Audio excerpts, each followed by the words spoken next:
The next part of visual storytelling is camera angles. We've talked about composition, which discusses where to place your subject within the frame, and we've talked about shot size, which is the distance the camera is from the subject. You should still use these when considering different camera angles to use. Camera angles focus on positioning the camera around your subject. We see life every single day at eye level. Even if you tilt your head, your brain somehow keeps it looking normal. Cameras aren't as restricted as we are. Change the position and angle of your camera and your perspective is completely different. While it's not always necessary to change the angle of the camera, doing so can invigorate your audience and show them your subject from a different point of view. Eye level shots are set at eye level of the subject you are filming, making it feel like we are actually within the scene, observing the actor's face as if it were close to our own. This angle is typically considered neutral, in that they don't designate the status or lack thereof of a character like maybe a high or low angle might. I'm guessing that a lot of your shots are going to be eye level, as it's pretty common.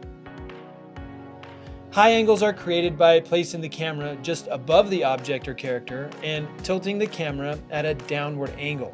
High angles are often used to show the insignificance or vulnerability of a subject. It could also show size and direction, and sometimes it just looks good. To create a low angle, simply place the camera just below the character or object and tilt the camera slightly upward. These angles are often used to show power or importance as well as direction and size.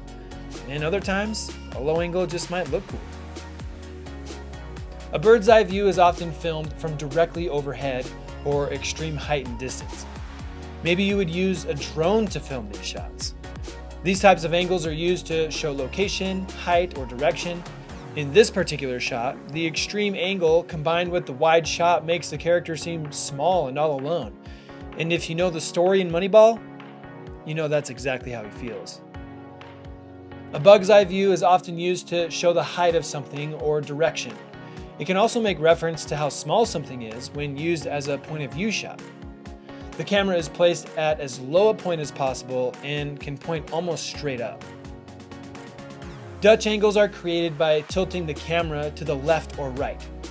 Often using a Dutch angle can suggest a feeling of uneasiness, disorientation, or even like a dreamlike state. It could also be used to suggest that something just isn't quite right. The first Thor movie uses Dutch angles almost too much, but when you consider how it ties into the story, it actually makes a lot of sense. So there are some different angles to add to your cinematography tool belt. When combined with solid composition and effective shot sizes, angles can really help tell a meaningful and visually appealing story. So go out and experiment with different angles, and remember to follow composition rules and choose effective shot sizes when getting each shot. Next, we'll cover the final piece of the visual storytelling pie, movement. Get ready guys, because it's gonna be delicious. See you there.